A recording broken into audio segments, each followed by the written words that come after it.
Responsive ইউনিটসগুলোর মধ্যে RAM EM হচ্ছে সবচেয়ে বেশি ব্যবহৃত সিএসএস ইউনিটস। কিন্তু আপনি যদি র্যাম ইএম সম্পর্কে না জেনে থাকেন তাহলে এই ভিডিও আপনার জন্যই।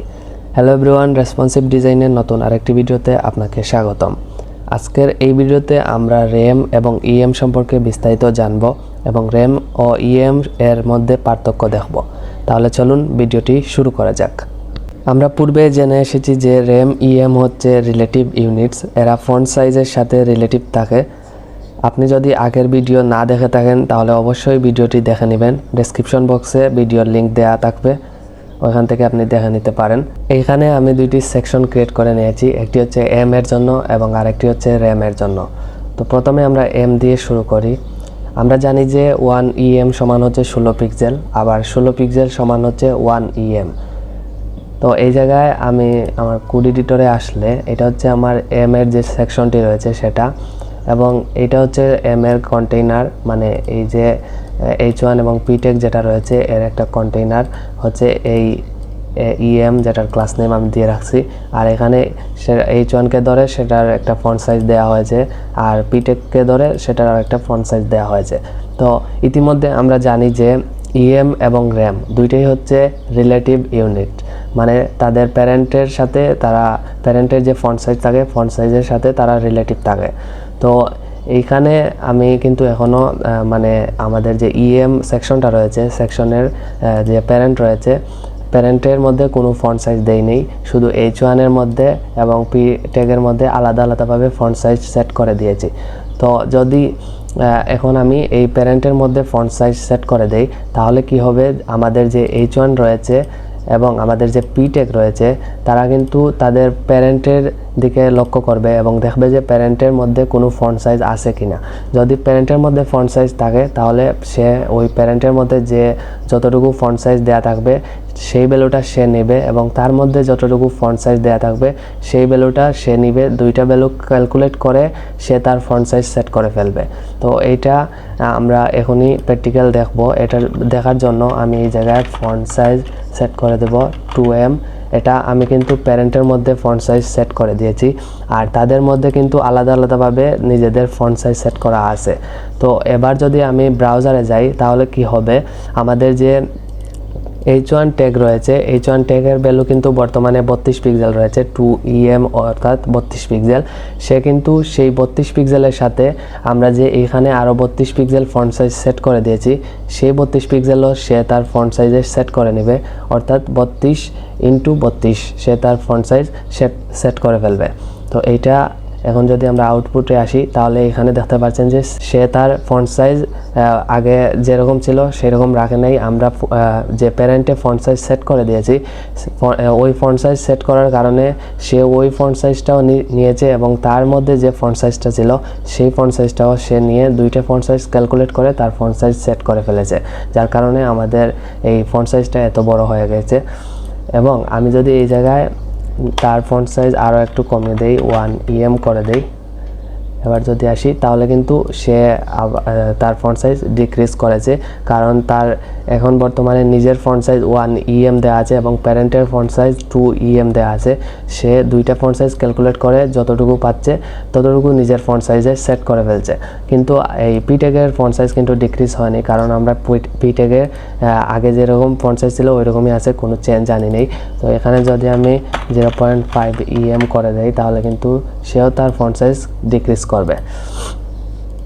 তো এটা হচ্ছে ইএম এর সম্পর্কে বিস্তারিত।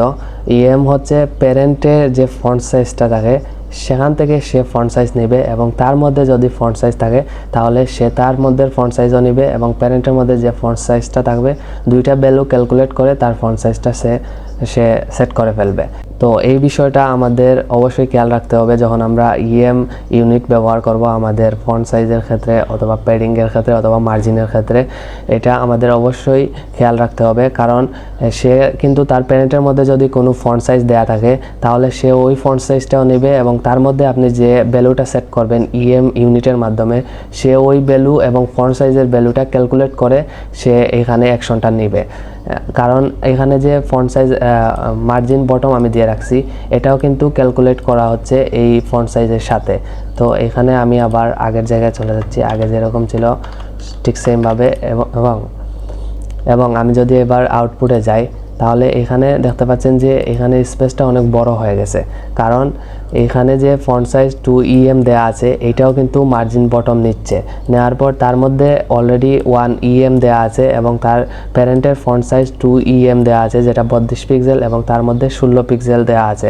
তো এই দুইটা ভ্যালু সে ক্যালকুলেট করে একদম একত্রিত করে তার মধ্যে মার্জিন বটম যে ভ্যালুটা আছে সেটা সেট করে দিচ্ছে দুইটা ভ্যালু ক্যালকুলেট করার পর, যার কারণে এখানে এত বড় একটা স্পেস হয়ে গেছে। মানে এই H1 যেটা আছে সেটার মার্জিন বটম বেশি স্পেসটা তৈরি করেছে।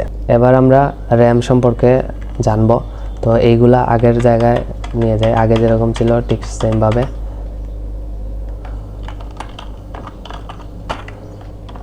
ওকে, সব কিছু আগের মতো চলে এসেছে। আচ্ছা, এই জায়গায়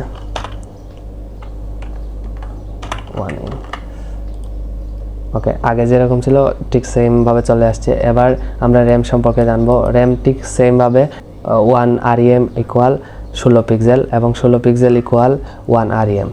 তো র্যাম কি করে, র্যাম কিন্তু তার প্যারেন্টে যে ফন্ট সাইজ দেওয়া থাকে সেই ফন্ট সাইজ থেকে ভ্যালুটা নেয় না। র্যাম হচ্ছে রুট এলিমেন্টের সাথে সে রিলেটিভ। রুট এলিমেন্ট বলতে এখানে HTML কে বোঝানো হয়েছে। আমরা যখন আমাদের প্রজেক্টে এখানে মধ্যে HTML লিখে ফন্ট সাইজ সেট করে দেব। সাপোজ আমি এখানে 2 REM দিলাম ফন্ট সাইজ। এবার যদি আমি ব্রাউজারে যাই, এখানে কিন্তু H1 ট্যাগের 2 REM দেওয়া আছে এবং মার্জিন বটম 2 REM দেওয়া আছে, আর P ট্যাগের ফন্ট সাইজ 1 REM দেওয়া আছে এবং আমরা উপরে কিন্তু রুট এলিমেন্ট যে HTML রয়েছে HTML এর ফন্ট সাইজ 2 REM করে এসেছি। এবার যদি ব্রাউজারে যাই তাহলে কিন্তু আমাদের যে ফন্ট সাইজটা রয়েছে সেটা কিন্তু অনেক বড় হয়ে গেছে, পাশাপাশি এরও বড় হয়ে গেছে, কারণ হচ্ছে প্যারেন্টের যে ফন্ট সাইজ সেটার সাথে রিলেটিভ, আর হচ্ছে এখানে র্যাম হচ্ছে রুট এলিমেন্টের যে ফন্ট সাইজ সেই ফন্ট সাইজের সাথে সে রিলেটিভ। তো আচ্ছা, এইটা পুরোপুরি বোঝার জন্য আমি এখান থেকে আমাদের যে ইএমটি রয়েছে পুরোপুরি কমেন্ট করে দিই, তাহলে আপনারা বুঝতে পারবেন। কমেন্ট করে দিয়েছি এবং এখান থেকে যে HTML এর মধ্যে আমরা ফন্ট সাইজ সেট করে দিয়েছিলাম এটা কমেন্ট করে ফেলবো, তাহলে আমাদের আগের অবস্থায় ফিরে এসেছে আমাদের সেকশনটা। এবং এখানের মধ্যে REM বলে একটা ক্লাস আমি নিয়েছি যেটা হচ্ছে এই H1 এবং P ট্যাগের প্যারেন্ট, এদের র্যাপার। এখানে এই আর্টিকেলের একটা ক্লাস দিয়েছি REM এবং তার মধ্যে H1 এবং P ট্যাগ রয়েছে। তো এখন যদি আমি এই REM এর মধ্যে এই মানে প্যারেন্টের মধ্যে যদি ফন্ট সাইজ সেট করে দেই, সাপোজ 1 RAM সেট করে দেই, তাহলে কিন্তু এইটা কোনো এফেক্ট ফেলবে না আমাদের এই র্যামের ক্ষেত্রে। কিন্তু আমরা যখন এর এক্সাম্পল দেখছিলাম তখন এর প্যারেন্টের মধ্যে যখন আমরা ফন্ট সাইজ সেট করে দিয়েছিলাম, সে কিন্তু ওই প্যারেন্টের ফন্ট সাইজ এবং নিজের ফন্ট সাইজ ক্যালকুলেট করে ফন্ট সাইজের ভ্যালুটা সেট করছিল। আর এই জায়গায় র্যামের ক্ষেত্রে আমরা যখন র্যামের প্যারেন্টে ফন্ট সাইজ সেট করে দিয়েছি, সে কিন্তু তার প্যারেন্ট থেকে কোনো ফন্ট সাইজ নিচ্ছে না নিজের মধ্যে ক্যালকুলেট করে। সে তার যে রুট রয়েছে অর্থাৎ HTML এর মধ্যে যদি কোনো ফন্ট সাইজ সেট করা থাকে তাহলে সে ওইখান থেকে ফন্ট সাইজের ভ্যালুটা নিবে এবং নিজের মধ্যে সেট করবে। আদারওয়াইজ সে প্যারেন্টের মধ্যে থেকে কোনো ফন্ট সাইজ নিজের মধ্যে ক্যালকুলেট করে না র্যামের ক্ষেত্রে। তার কারণেই এইখানে কোনো ইম্প্যাক্ট পড়ে নাই যখন আমরা তার প্যারেন্টের মধ্যে ফন্ট সাইজ সেট করে দিয়েছি। কিন্তু আমরা যদি আবার এই জায়গায় গিয়ে HTML এর যে কমেন্টটা করেছিলাম সেটা যদি তুলে দেই, তাহলে কিন্তু অবশ্যই তার ফন্ট সাইজ বড় হবে, কারণ র্যাম হচ্ছে রুটের সাথে রিলেটিভ আর হচ্ছে প্যারেন্টের সাথে রিলেটিভ। আমার মনে হয় যে এইটা আপনাদের ক্লিয়ার হয়ে গেছে যে হচ্ছে প্যারেন্টের সাথে রিলেটিভ এবং র্যাম হচ্ছে রুটের সাথে রিলেটিভ। তো অবশ্যই আপনারা যখন র্যাম এবং ইউনিটগুলো ব্যবহার করবেন তখন এই বিষয়গুলো মাথায় রাখবেন, এগুলা অবশ্যই খেয়াল করবেন, তা না হলে কিন্তু আপনার ডিজাইনের যে আপনার লেআউটে অনেক ডিফারেন্ট আসতে পারে, যেটা আপনি এক্সপেক্ট করছেন সেটা নাও আসতে পারে। তো এই ছিল আজকের ভিডিওটি কেমন লেগেছে অবশ্যই কমেন্ট বক্সে জানাবেন। দেখা হচ্ছে নেক্সট ভিডিওতে, ততক্ষণ পর্যন্ত ভালো থাকবেন, সুস্থ থাকবেন, আল্লাহ হাফিজ।